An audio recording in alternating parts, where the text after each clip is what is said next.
right, ladies and gentlemen, Sunday. Yes, that's loud. Hey guys, welcome to Sunday on Loopfest. I'm recording this in my studio a couple of weeks afterwards because everything I recorded before I started this was, well, to be frank, pretty awful. I kept forgetting my words on the first bit I recorded, and the second bit I had some guy yelling in the street that he had no speckled hen, so I thought I'd record something. This is Sunday. It was a shorter day for me. I had work the next day, so I thought I'd concentrate on one side of the town. And when it comes to events like this and festivals like this, well, that, feature a fringe element to it, I feel like the fringe needs to be paid attention to as well. So here I am at Nerdy, about to speak to Kate Rose. Really excited to speak to her. She was fantastic. But yeah, we're going to cover a few bands on a specific side of town because I featured the Castle, I featured some of the big venues.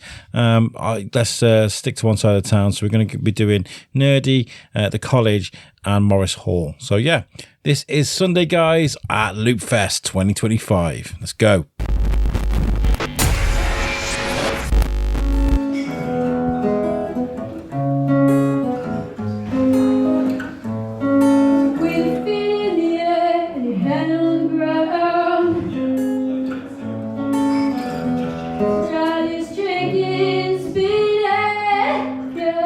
Right, so Saturday was a great day. It was a bit of a blur.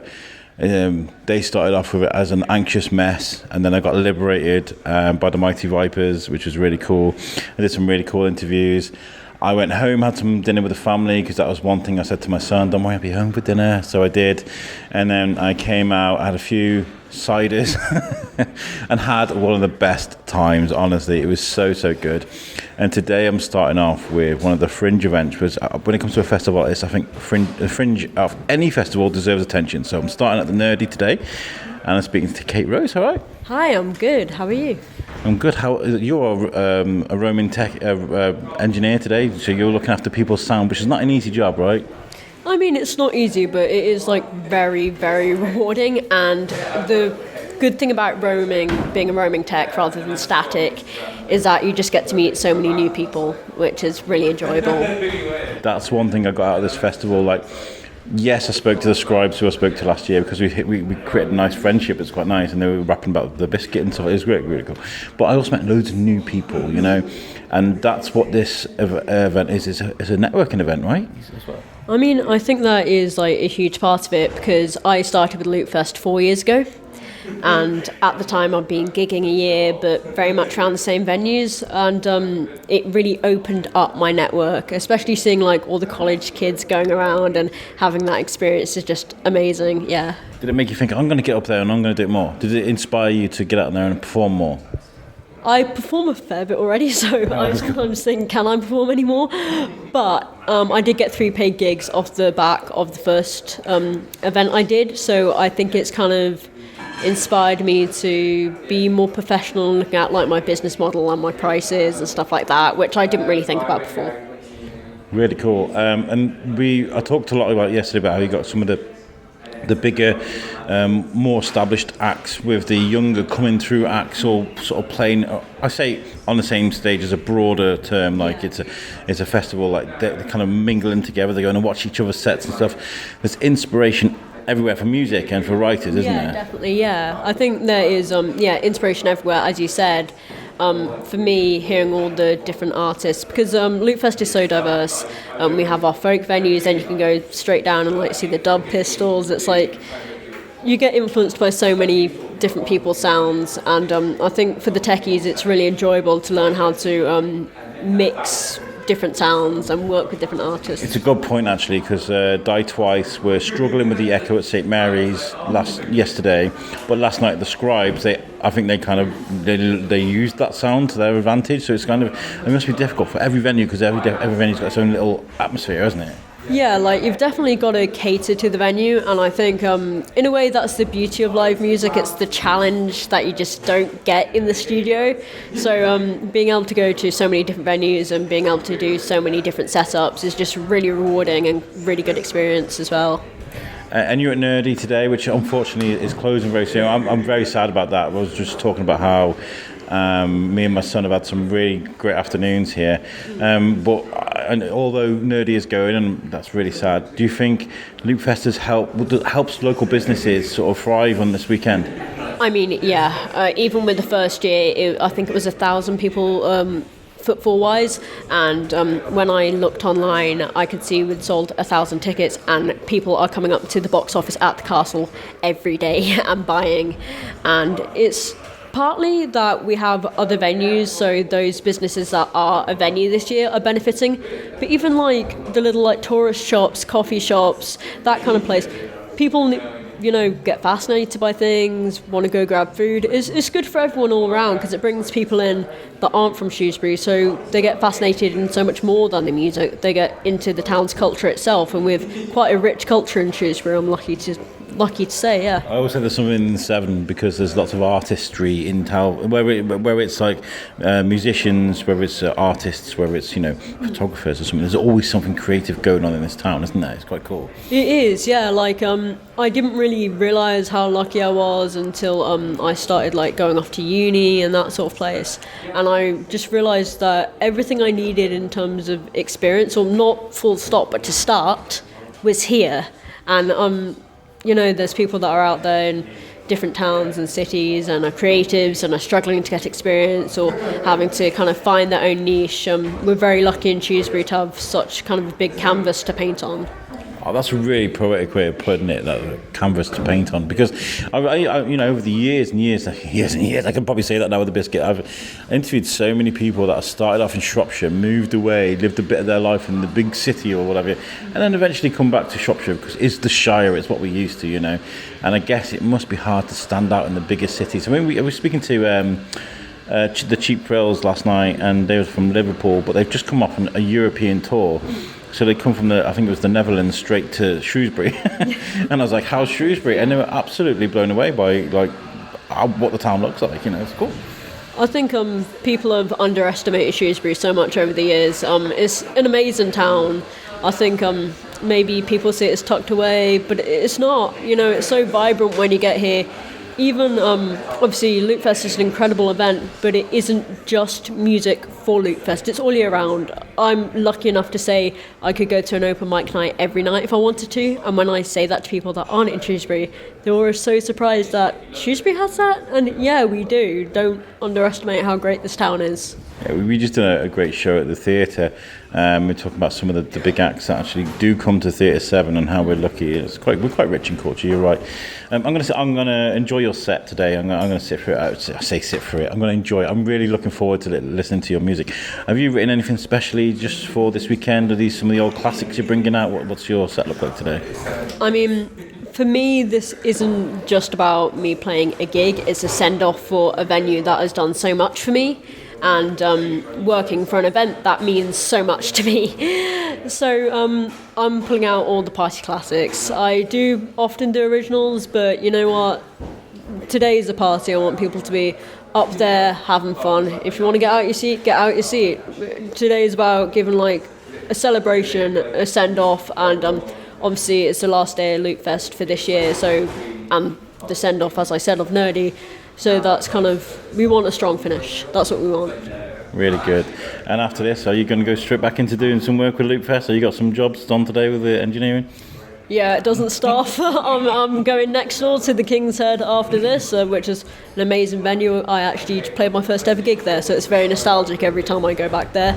But yeah, and I think what's good about Loopfest as well, it shows what an authentic festival experience is like, because you don't stop, and it isn't just Loopfest, that's what every festival is like, but you're so well supported, you don't feel, it doesn't, even though you're doing a lot, you don't feel like you're doing that much, because you're working in a team. You're enjoying it as well. I mean, when you start playing with audio, like you said, it's quite satisfying. And when I'm editing, I always explain it's a bit like Tony Stark when he's in his garage. He's got AC/DC on. He's like messing with audio. He's doing all these bits. That's what I'm like when I'm in the studio. When I'm editing this, it's going to be like 3 hours will go in 5 minutes. And I love that. That's it. I think you just get so into the mindset. It's, as I said, just an amazing start with Loopfest because it's authentic. You're with a really supportive team, and it just, you'll know if it's meant for you within the first, not Loopfest meant for you, but if events is meant for you within the first couple venues. So yeah, it's amazing. Really, really cool. Big shout out to the whole Loopfest team. Everybody's worked so hard. I'm in the photography group, and there were some very exhausted photographers in that group last night. I can tell you that now. And I was doing a lot of social media stuff as well. I got some reels. I haven't posted so many reels in such a short space of time, honestly. But it's because I was enjoying the moment. You know, it was really good. Any shout outs to any sort of budding musicians that aren't part of Loopfest, that are listening to this, and maybe want to be a part of it next year, or an event in the fall? If we're saying for people that haven't played yet, my friend Samara Hills is an absolutely incredible act. I've known her for 10 years now, but she's been up London for a while, so Samara, come on, get on it. You're welcoming people to come into Shrewsbury and have a go, locals as well. I mean, it's there for everybody, isn't it? It's literally here for everyone. It's such an amazing event. As I said, I really got my start here, and I was lucky enough to be playing alongside musicians who've been doing it 20 years. I've been doing it a year, and I was treated the same, and that's something that's so rare, and it's really worth hanging on to. Yeah. Brilliant. Where can people follow you on social media for your music? It's pretty simple because it's the same on everything. It's just Kate Rose Music UK. Brilliant. Thank you for chatting to me today, and I look forward to your set.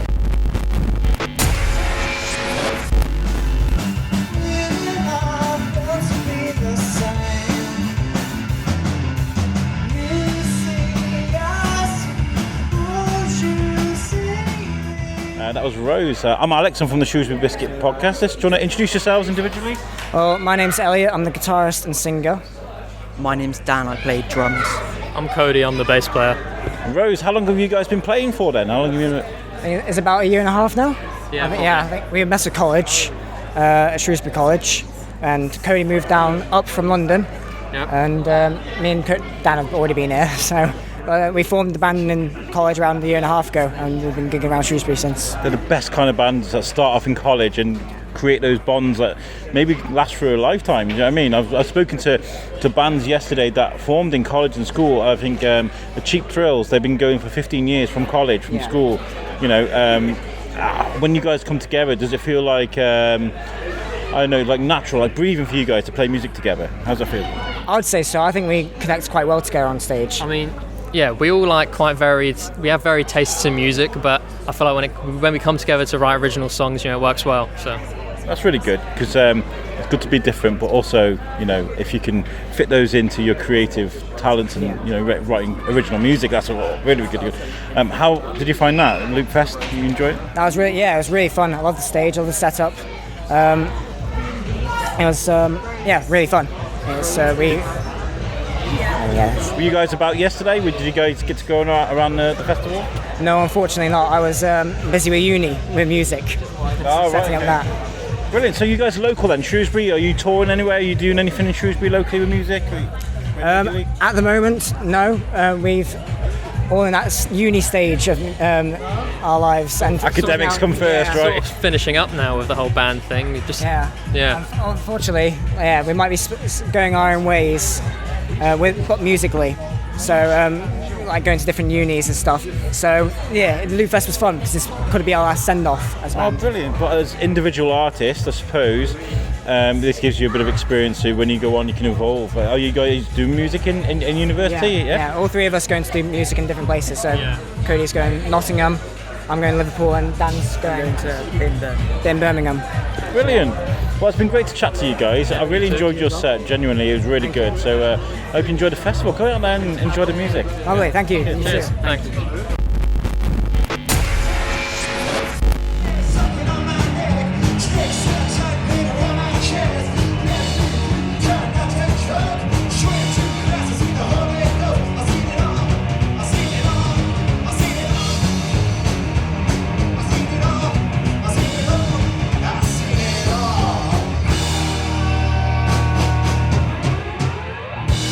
Right, so I've just the music you just heard was Dead Race. I hope you don't mind. I recorded just a snippet of what you just did because I think it's really important to show people what you guys do, because we had a small audience here, but I think everybody here absolutely loved what you just did. I mean, it's incredible. Yeah, they did. It was surprising because it was very early in the day and everyone's sleepy, so are we.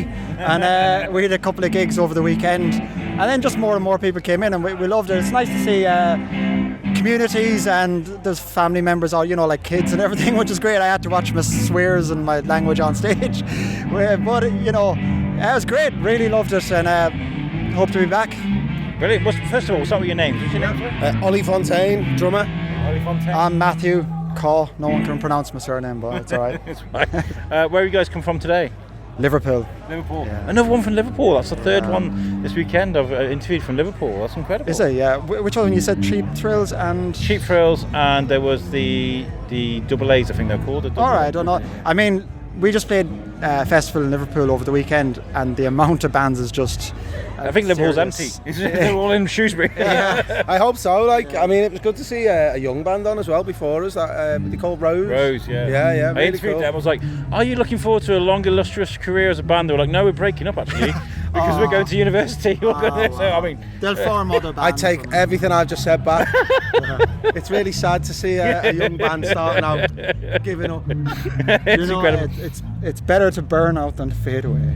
I want to talk about you guys as a two-piece because there are a couple of two-piece bands. I remember I was cycling home from work one day, I was listening to Royal Blood, and I went home to my wife, I was like, these are the most full band I've ever heard. There must be about 8 of them, and there's 2 of them. Yeah. And then there's obviously a few others, but I love it when a two-piece band can stand up and stand as tall as you guys can. Do you know what I mean? Oh, thanks, yeah. Where does that come from? I mean, to be able to fill the sound like that, when people stand up and play a guitar, it's like... Yeah, it's a combination of things. One, it makes sense because the climate is so hard to gig now that we don't have to rent a van or things like that. So I just cut out a bass player. I put the signal through the bass and the guitar amp, and then the 2 of us can just get in a Ford Mondeo and just travel around Europe or whatever. Do you know? But apart from... You fill the sound out though with the guitars and all that. I'm just heavy on the kick drum to try and fill it out a little bit I saw more. those wrist maracas you had going there. That was incredible. Yeah, it's my angry arm. The problem, for me as a drummer as well, I can't play with my wrists, so I play with my arms, which really helps with the volume. I noticed that through sound check. I was thinking, he's loud, he is. I thought we were going to get muted. There was a threat of that. Hopefully we woke a few people up from last night. Yeah, it's great. It's fun being a two-piece as well. It's sorry to go into it. Maybe it's a bit techie, but it's sometimes it works logically, as in booking studio time or just travelling around. Organising rehearsals. Big responsibility though. You don't have to organise 5 people. Yeah, if I break a string, I am goosed. Exactly. You know what I mean? Yeah. So I do fear that of every gig, that no one can carry me. Ollie will just have to do a drum solo. We have an amazing drummer, folks. Give me 5 seconds. Yeah, it's a bit like that. The last song you played, there's a song that took me back. I don't really listen to Beck, but he's got a song called Loser, which I absolutely love. That guitar in there is sick as I swear on this podcast, but wow. And that's kind of what I got from you. And it might be the same tuning, tuning on the guitar and then with the slide. There's only so much you can do really with that open tuning, and you just run a slide around the guitar and hope for the best. That slight bit of reverb you get there, bounce back. That's really, really good.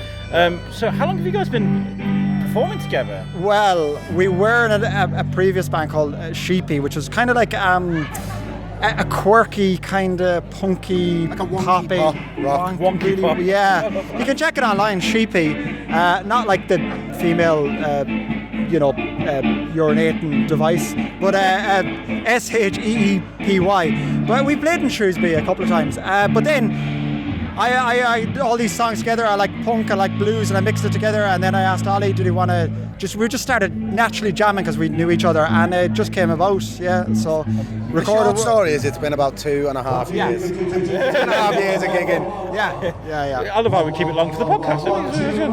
You're touring around, you've done lots of things. What do you think of Loopfest? You said you came here last year. Love it, yeah. I love the vibe and the spirit, and the organisers must have a job to organise a few hundred scatty bands like us to say get here on time, blah blah blah. But it's amazing, amazing to see people come out and support their local venues, because there's too many venues shutting down, pubs going under. Yeah, it's great that everyone's out supporting it and having a good time. It's how festivals should be. If you're going to be in a city or a town, use what you've got there. Get the bars, get the pubs, get the venues, and get all the local bands. Get some from out of town, but make that community. Sorry, that background noise, just my belly rumbling. I've had no They make some interesting sounds during sound check. Do you know what I mean? You guys just like, that'll do. Let's get on with it. What I love about the community is like you've got a lot of big acts at the moment charging extortionate. I mean, we talk about Oasis charging extortionate prices, whereas this, I mean, £15 for a wristband where you can go and wander around. Yeah, you're right. It is that's bringing it back to the community. I think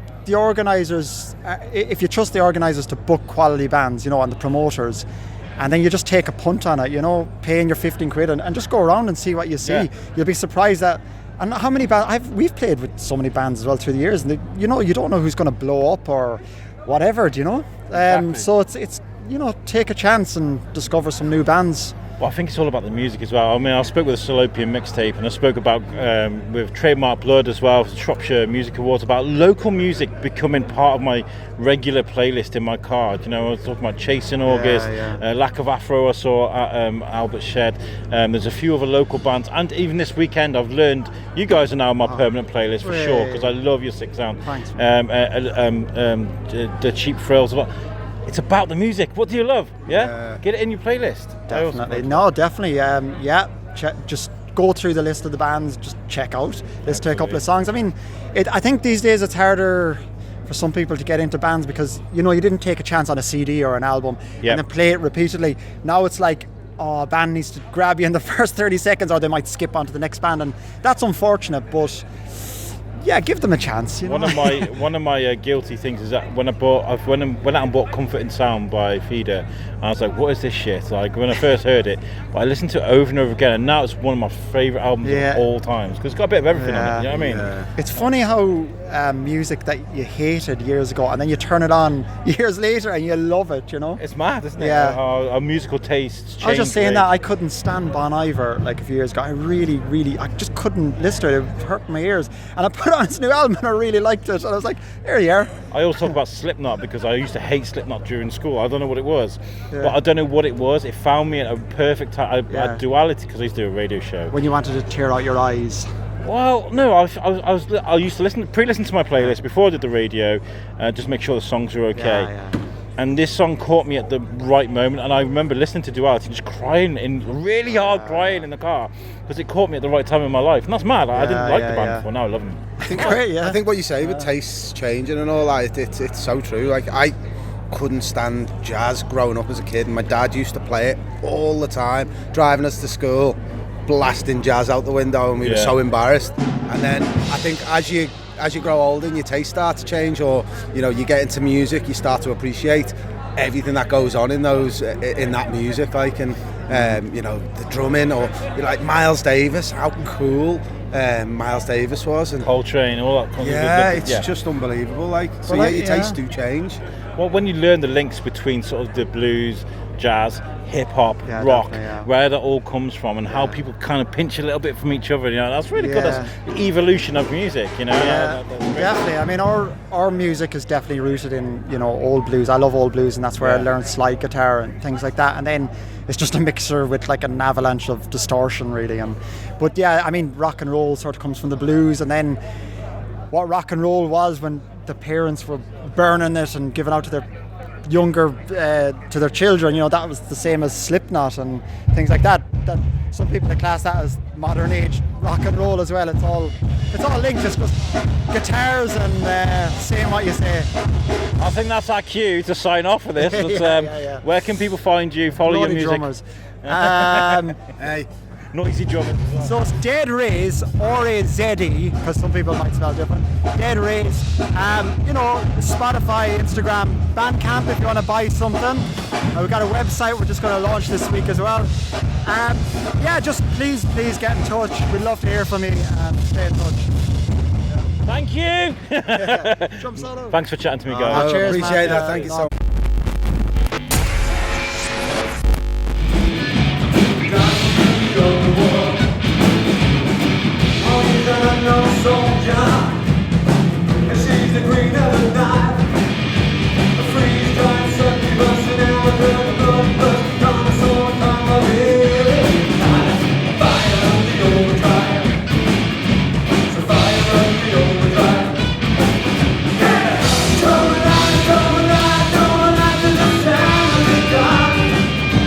Oh, everyone under the sun. guys, I'm at Morris Hall, and I'm really excited to speak to and listen to this band, the Whipjacks. I don't know if I've got this right, but I've explained this as pirate shanty rock. It's more sort of alternative folk, really. There's a bit piratey in there. There's a bit of shanty, a bit. I loved it though. I loved it. Oh, have you heard it? Yeah, well, so what I did the other day was, because there's so many bands around Loopfest I've never met before, never listened to before, I sat down and I looked at the schedule and made a route, and what I did is I listened to every act I was going to speak to on YouTube Music, and whatever grabbed me, I was like, yes, I want to get introduced. That video of you and the iPad. I'm just glad you listened to us and actually decided to actually check us out. This is what it's all about. Is about how music. I've just been talking to the Dead Rays now about how music grabs us, whether it's local grassroots music or the big ones. So you guys, you grabbed me. So thank you very much. It was really good. Congratulations, I guess. That's right. Hope to leave here with ease. Let's introduce the band first. So my name's Dean. I'm vocalist.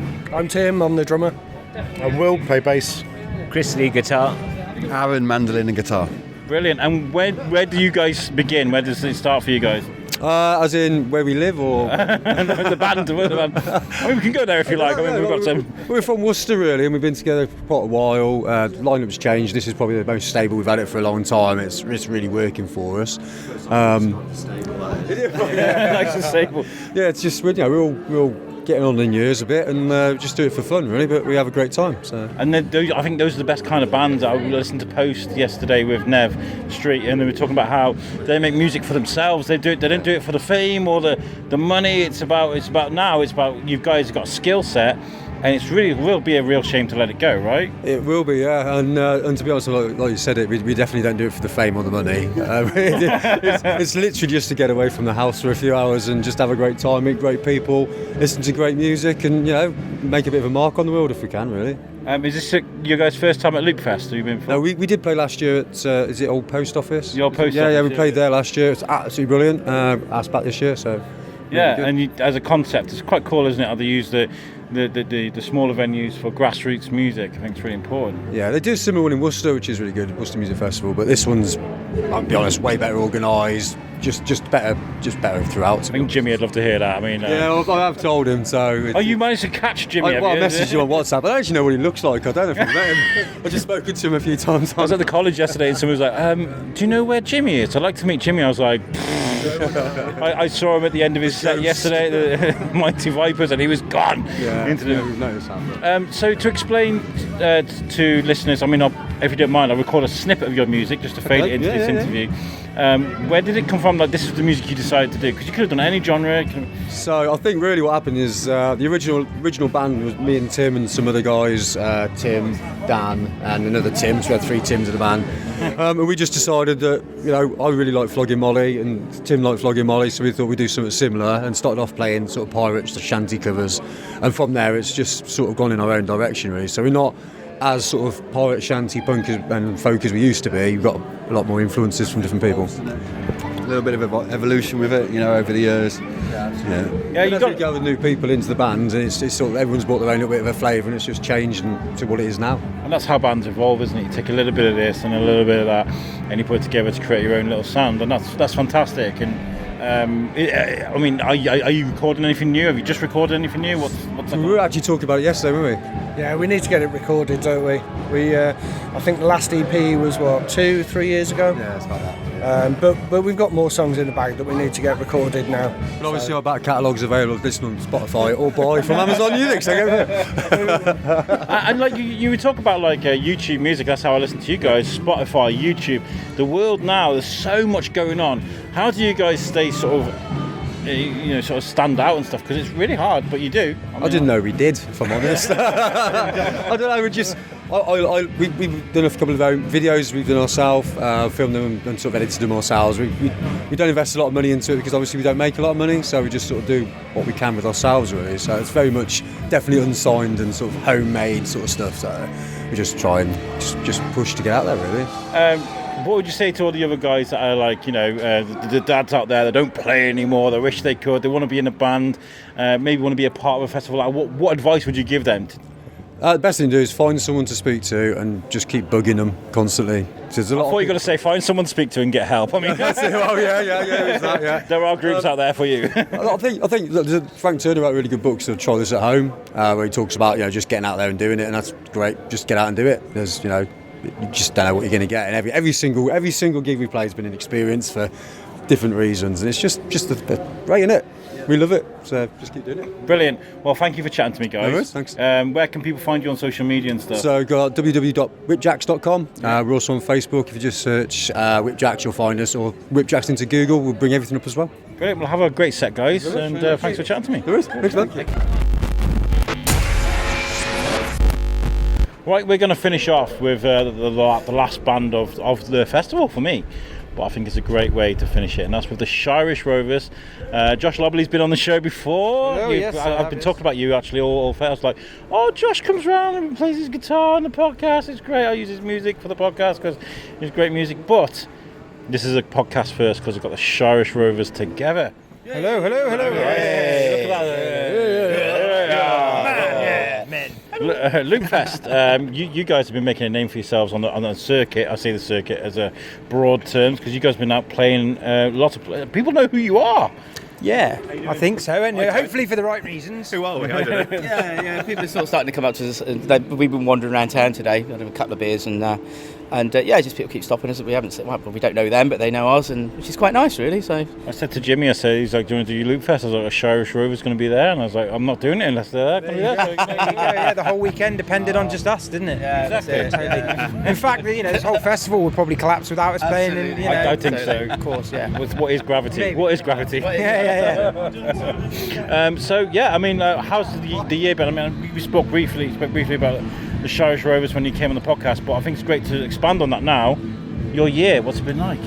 It's actually been brilliant. We've done a lot more than we thought we'd manage to do within a year. Plenty of gigs, progressed quite well. We've taken young Andy on here on fiddle, and which has certainly lifted us up another notch.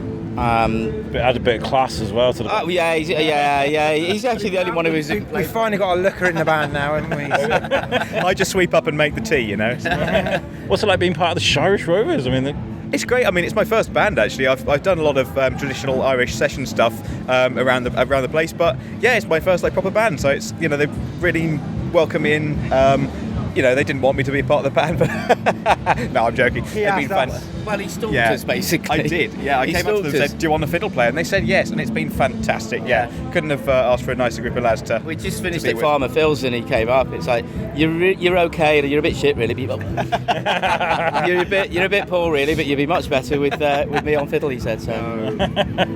Well, when we talk about the actual music, though, when you talk about traditional Irish music, you can't write a ballad without tracing it back to they're geniuses, aren't they, at writing perfect ballads. I mean, absolutely. I mean, it's quality stuff. It's Josh is a songwriter, and he'd appreciate the context of it much more than But we're just having fun with the chord progressions and everything to do with the music we play. Just really seems to turn us on. It seems to work. It's like. What do you prefer, Josh? Writing music for yourself or the Rovers? Oh, you awkward bugger. I love both. Now, to be fair, the Shirish Rovers has given me the opportunity to learn a style I've never really sat down and learned. I've always been into my folk stuff, but I've never really sat down and actually played it. And this has given me the opportunity, really, with these guys. I mean, obviously, me and Rick have been gigging for a few years now. And it's given me that opportunity to expand on. It's given me more repertoire. If I come to write anything myself, there's going to be potentially more influence from this kind of stuff than there would have been. Look behind you right now. It's a rare sighting of Jimmy. It is a Jimmy himself. It's in its natural. Should we see if we can grab him with a live mic? See what happens. In its natural environment. This is okay. So I'm going to cue this up on the podcast. He's probably going to tell me to bugger off, and let's see what happens. And here he is himself, Mr. Loopfest himself, Mr. Jimmy. Hello. Hello. How are you? I was like, let's see if we can grab him. He doesn't even know what's going on. No, I was like, let's see if we can grab him with a live mic. Let's see what happens. To see if his brain explodes all over me. Splat. Yeah. How are you? Yeah, I'm well. Yeah, it's a bit of a wild weekend, isn't it? I was slagging you off to your band yesterday. I was like, where's that little shit gone? You just gone. Jumped off stage and back into the festival. Oh, I know, yeah. Well, I had about 1 million messages on WhatsApp at that point, so I had to go and resolve Looking at his phone in between sounds. I know, yeah. Well, so the thing is, if something goes wrong, it's my responsibility, so I have to pick that up. You've done a great job, honestly. I've had such a good time. Oh, cheers. It's good though. We've proved that the wristband model works, which means that we can start developing the next arm of the project, really, which is going to be we're going to start building a video production suite, so then we can get the artists in, local artists, make it free, and then they can all have these great assets. It will be so much easier to promote Shropshire as a whole. It's amazing. Listen, I'm going to let you go because I know you're busy. What I'll do is I'm going to ring you a couple of days after the festival and we can get it on the end of the podcast. Cheers, all right? thanks, guys. All right, nice to see you. Yeah, mate. Oh, I feel starstruck. Off he goes. I don't know how he manages that. I really don't. Yeah. I mean, just organising one band and it's your own band is hard enough, but how he does what he's done here, I've really got no idea. I couldn't cope with it. And there's 9 people in his band. Yeah. That's the ironic thing. A lot of logistics there. I mean, not only organising it, but he was playing yesterday as well. Yeah. And he's a great bass player. You know? You see him jump off stage and just go. Disappeared. And honestly, it's just like thin to thin air. I went over to him to say, just pat him on the shoulder. Well done, mate. Because I got some really great footage of him, right? And he's like, and he pointed at the microphone. And I was like, no, it's organised. I'm going to speak to your band. You go do your thing. And he goes, where's your lanyard? And I was like, I didn't get one. And he goes, he took all his stuff out of his bag, give me a lanyard, and then disappeared. He's so dedicated, really is. Yeah. Real asset to the local scene, isn't he? Yeah, absolutely. What do you think as an artist? This festival. Don't call him a musician. Yeah. Artist. Yeah. Musician stretches it. I mean, there's no negative, is there? Let's be honest. It's only going to do things good. I was saying earlier on, we were playing at the Wheat Sheaf, and I said afterwards, it's a great opportunity for local original music as well, to give them a platform. Because let's be honest, having come from that sort of scene, the amount of gigs that you do playing original music to your parents who might tag along, and that's about it.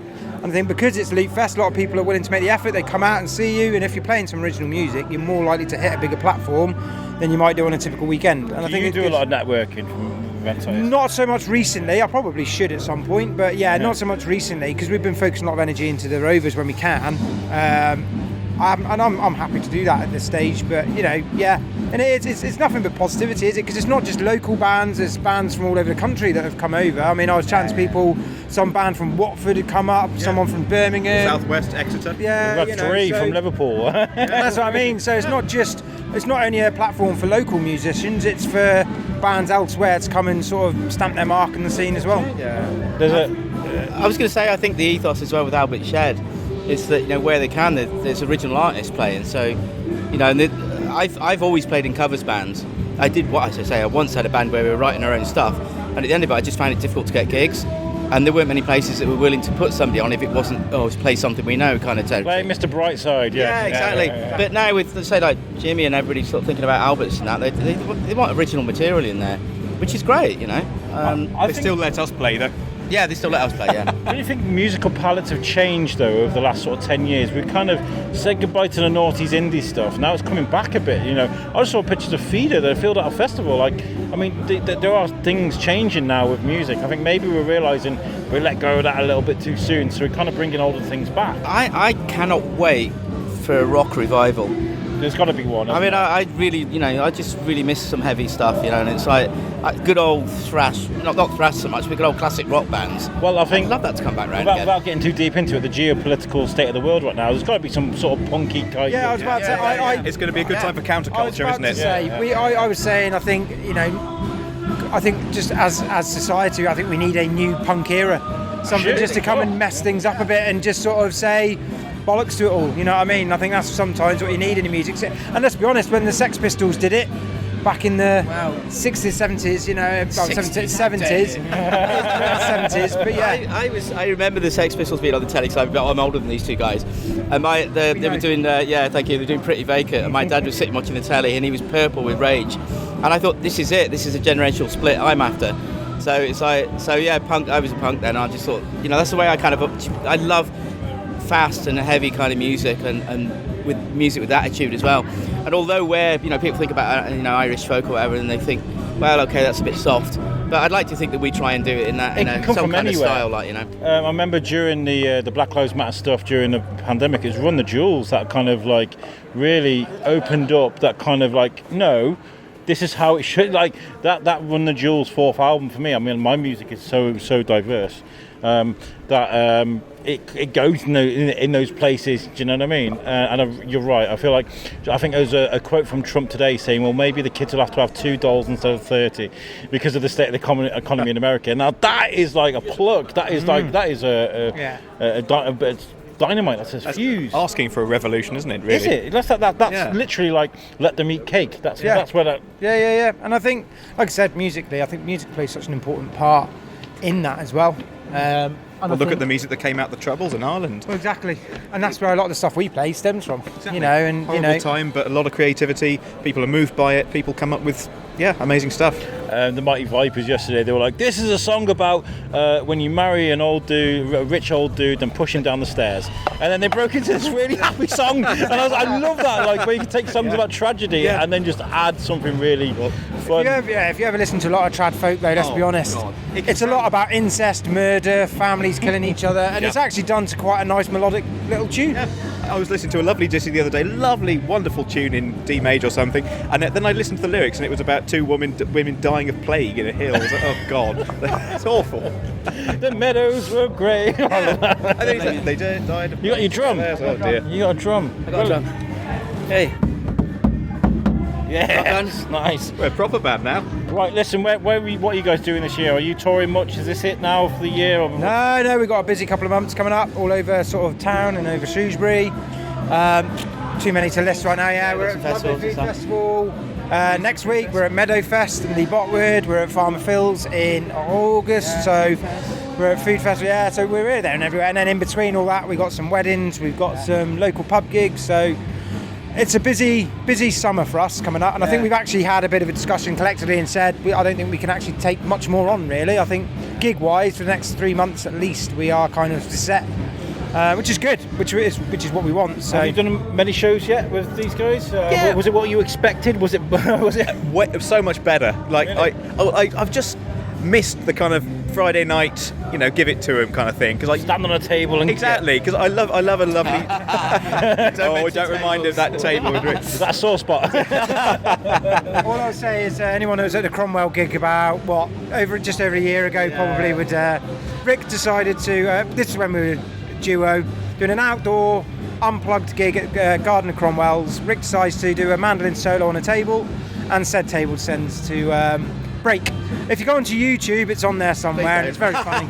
I went straight through the table, basically. Oh, I've got an 800 quid mandolin in my hand, and me and the mandolin passed through the table, which then kind of... You're like, never mind breaking my legs, the mandolin. Yeah. But nothing... Yeah, exactly. The first thing I did, I was bleeding, but the first thing, mandolin's all right. And I said to Josh, carry on playing. So we did, didn't we? We managed to... That is folk and roll. Folk and roll, literally. Somebody pick Rick up. That was table number 36 at Cromwell's. It's now met its sad end, but, it died valiantly, though, doing what it loved. Brilliant. Well, listen, I love you guys to bits. I can't wait to hear your set. Have a great one.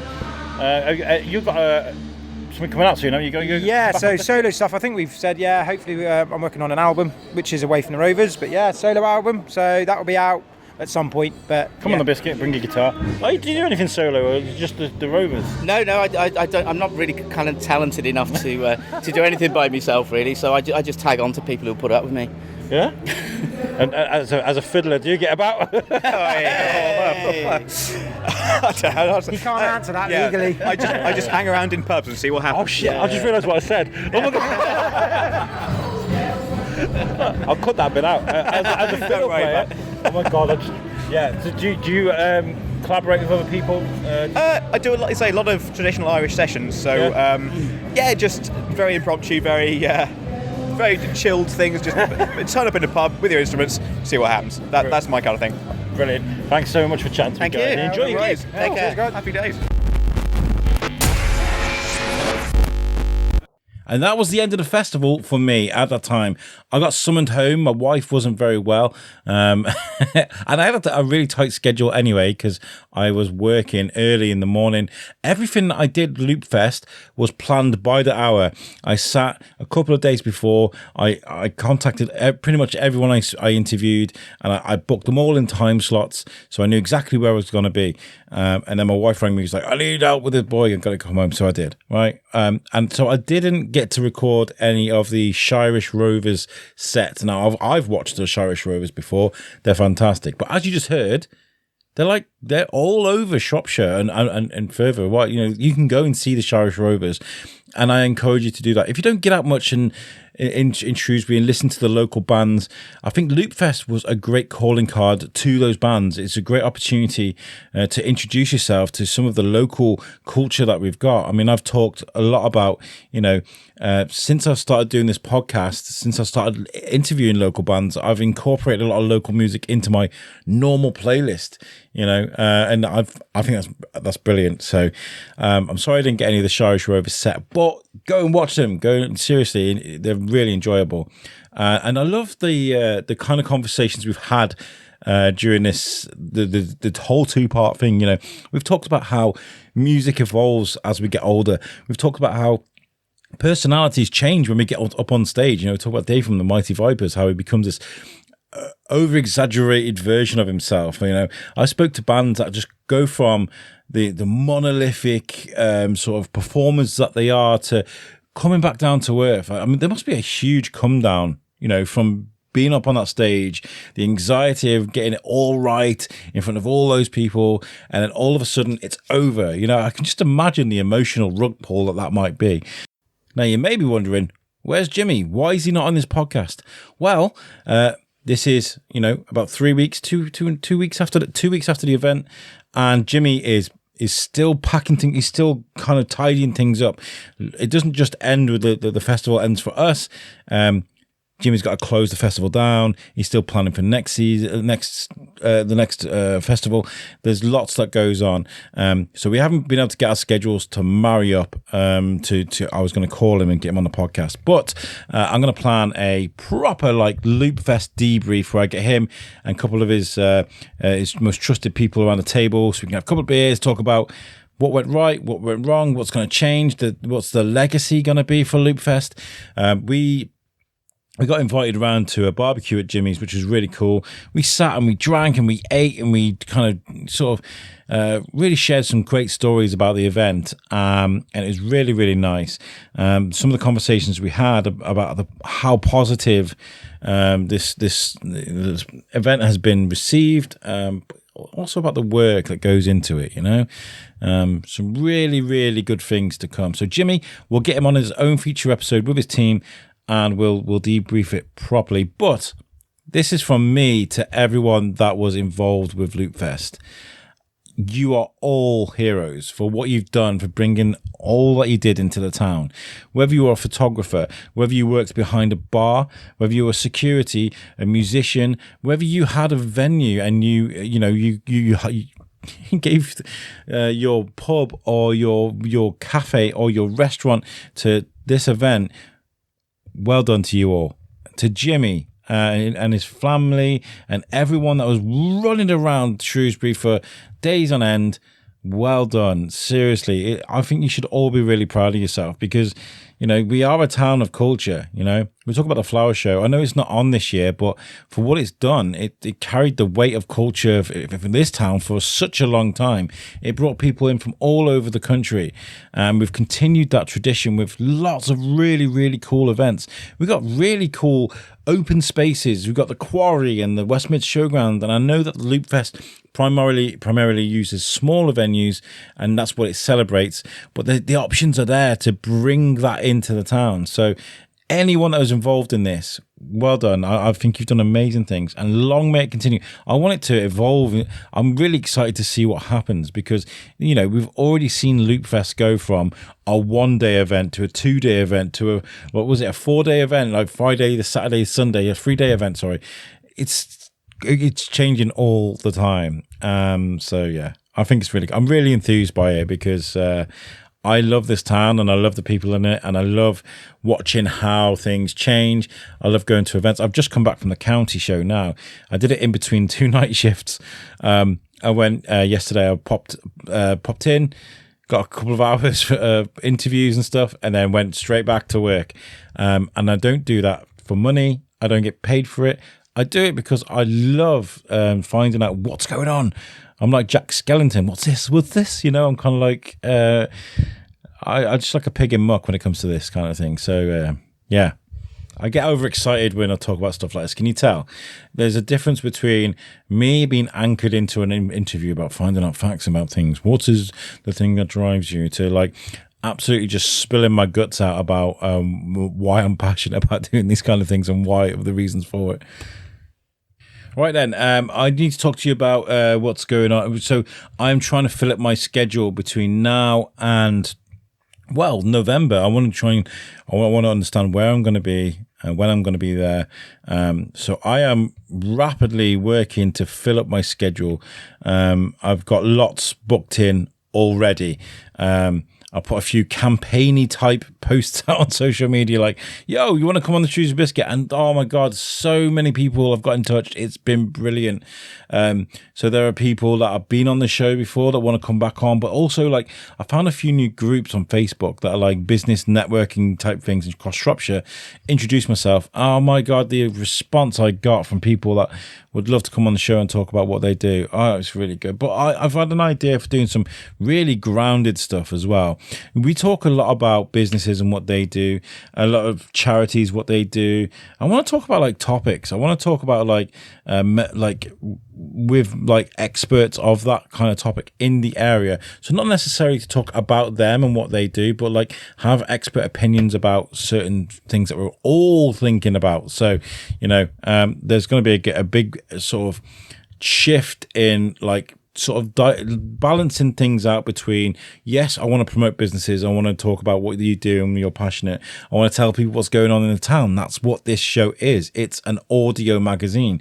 It tells you what's going on. But I also want to be able to celebrate experts of things by talking with those experts about the topics that they do. Do you know what I mean? Do you see there's like a bit of a difference in what we do? So yeah, there's going to be lots going on. We're also going to be at lots of events as well. The county show I just talked to you about. Thank you so much for, do you know what? They didn't email me. They didn't call me. They just sent me tickets out in the post, and I was just so smitten. And like that's why I did it in between two night shifts, because I was like, these guys took the time out just to send me some tickets and to invite me around, whether I wanted to go or not. So I made the effort to go out and do that. We got the food fest coming up. We're going to be at the food fest in a big way. I'm taking the studio. Me and Vix, we're talking about making some t-shirts and some stuff. Vix is still about, by the way. She's doing her thing at the moment.